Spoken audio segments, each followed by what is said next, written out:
Hey everybody, welcome back to Video Game Mess. So, today I got a super fun and exciting episode for you guys today because the Christmas gifts have been opened, we've had our meals, drank our cocktails, and it's now time to move on to what's coming next. And every single holiday I say to myself, I'm going to take a 72-hour break from making any sort of videos, and of course every single holiday somebody has to come up with something that I absolutely want to talk about, and that this year is going to be Hidden Palace and Last Minute Continued, dumping a metric crap ton of Sonic the Hedgehog prototypes on everyone for a Christmas gift.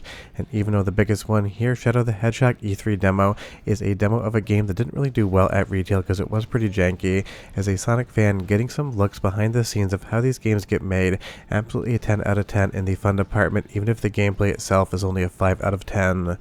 Before I get too far involved though, do me a huge favor, down below hit like and subscribe and ring that notification bell, definitely helps me out.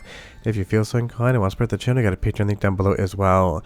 And you leave me a comment down below telling me what your favorite Sonic the Hedgehog Christmas gift was. I still remember getting Sonic 2 under the Christmas tree one year, and it is still to this day my favorite entry in the 2D entry series. But honestly, getting something like Shadow the Hedgehog, the E3 demo, as well as 3 other builds and a bunch of other Sonic prototypes is just something that is fun to get at Christmas. And it's definitely been a pretty heavy year as far as prototype dumps are concerned, and getting one more to close out 2025 is always great. Because if you know me and you know the channel, you know I always advocate for the preservation of these games. Sharing is truly caring, and when everyone can play them, it's way more fun than if only one person who owns them can actually experience them. Now that being said, of course it is still Shadow the Hedgehog that we're talking about today, which means that this game isn't going to be the most exciting thing in the world, but you really do get a sense of where this game was in the development process as of the E3 demo. Because so many times different developers will bring these demos to E3 or other trade shows. Maybe there's different levels, maybe there's different gameplay, maybe it's just a little bit less refined than you would see at retail, but refined and Shadow the Hedgehog are 2 words that do not belong in the same sentence. And I would say this is definitely a little bit more broken than the actual retail game, and that's definitely saying something for sure. But this was basically the era where Sega forgot how to actually follow the plot as to what a Sonic the Hedgehog game could be in 3D. We never needed guns in a Sonic the Hedgehog game, but Shadow the Hedgehog clearly can here use them, and it's one of those things that shooting mechanics just do not work, not in the E3 prototype, and definitely not in the retail release. And even though I admit mechanically they can be a little bit janky, I love Sonic Adventure and Sonic Adventure 2 and still consider them to be some of my favorite Sonic games of all time. But in this era, it's basically like Sonic Team couldn't really make that magic again, because we were all expecting and still to this day wonder if we'll ever see a Sonic Adventure 3, but instead we got stuff like Shadow the Hedgehog. But honestly, all preservation is important preservation, and even if this isn't going to be quote-unquote one of the best games of all time, it still is important to see this all preserved, because everyone should be able to take a look behind the curtain and see how these games develop, and in some instances see how the development kind of went wrong. At least in this instance, you still get a decent sensation of speed out of Shadow, and that is always something we need out of a Sonic game. But one compliment I will give to the game, and trust me it's kind of hard, is that the visuals here absolutely do look like a Sonic game. And if you see any stuttering here again, don't forget it is non-final code, so it seems like some of the loading just has a little bit of a problem there. But if you're not a big Shadow the Hedgehog fan, there's going to be other prototypes in here as well, and I will go through a list in just a moment.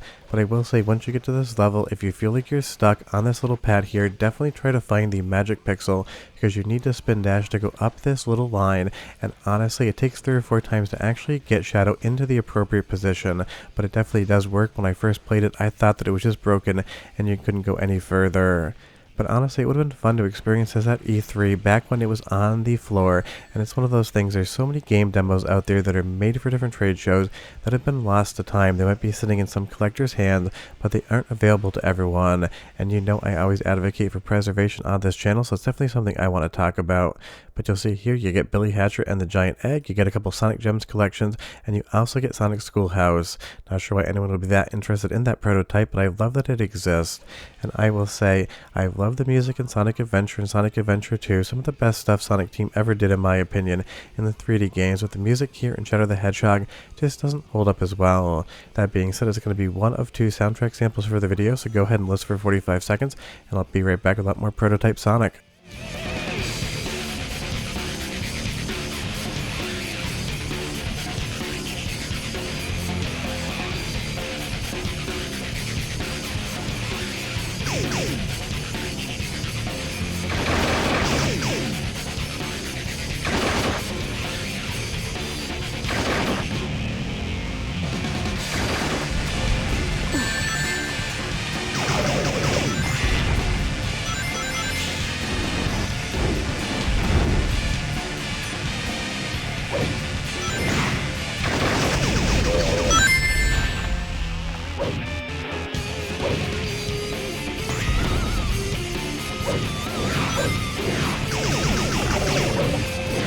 I mean, the music's definitely a vibe, but not one that I really appreciate whatsoever. And I'm not sure what people at Sega were honestly thinking. Were they thinking the kids my age and your age that grew up with Sonic the Hedgehog and the Sega Genesis, and then even got those games on the Dreamcast, were looking something like an edgier Sonic the Hedgehog with firearms and a hard rock metallic soundtrack?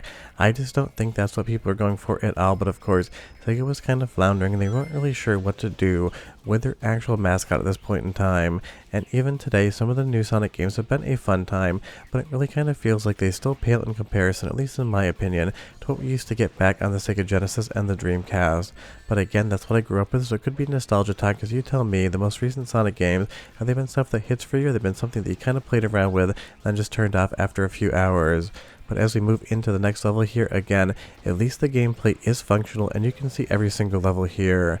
There's going to be 3 levels in the build as well as a boss fight, but I would say the boss fight is definitely the most broken. I basically always fall through the boss or phase through a wall, falling into my death and having to restart it again. But honestly, for a Sonic Team game in 3D, falling through geometry and ending up dead is not something that is very weird whatsoever. And you'll see here, once I get this firearm, you can kind of play around with it and shoot it, but the camera control here, absolutely just a little bit janky and a little bit worse than the actual retail game. But of course, this thing is months and months and months previous to when the final build would actually be released and shipped to store shelves, so you can definitely tell that they still had some work to do.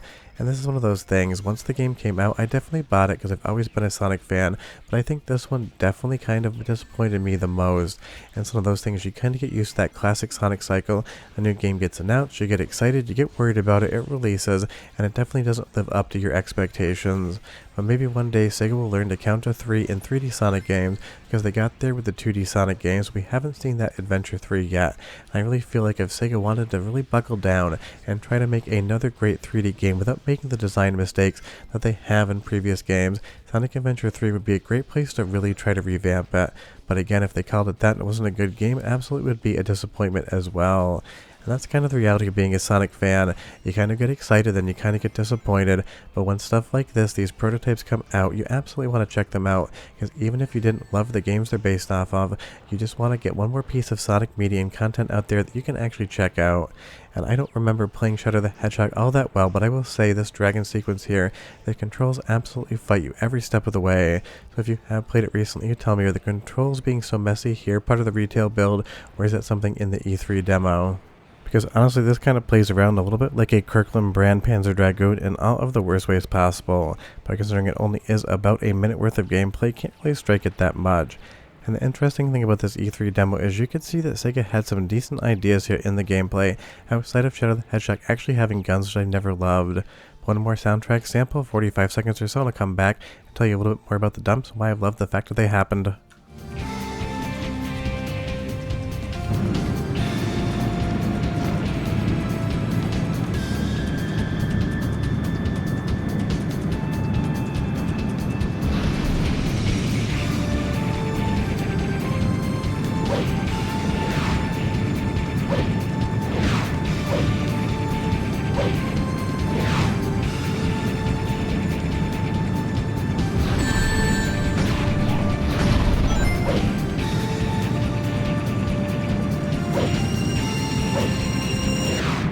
And that track is definitely more effective than the previous track, but it might be just down to my own subjectivity and what I want out of my Sonic music. And this boss fight right here, best of luck with it. That ladder of scrub enemies that you're going to use the homing attack to jump up to the eye. Once you've used them once, it's going to completely disappear, and then you're just going to be blindly jumping around trying to use the homing attack to do some damage. I've yet to beat this boss. Maybe it's not possible, maybe I just wasn't on that day. But of course it is the day after Christmas, so I didn't have a ton of time to spend on this one. But even if Shadow the Hedgehog isn't a great game, it's amazing to get the last E3 prototype. It's amazing to get another almost dozen prototypes from Sega along for the ride. It's a really fun way to close out 2025, and I wanted to wander into my office and talk about it today because I knew people would be stoked to experience these things, even if they aren't the best games of all time. But that's it. Christmas is over. We're almost into 2026, but leave me a comment down below. You tell me what your favorite Christmas gift was and what the favorite thing you ate was. I got a globe bar and I made prime rib. But I'll see you guys next time. Hope you enjoyed the video. Bye-bye.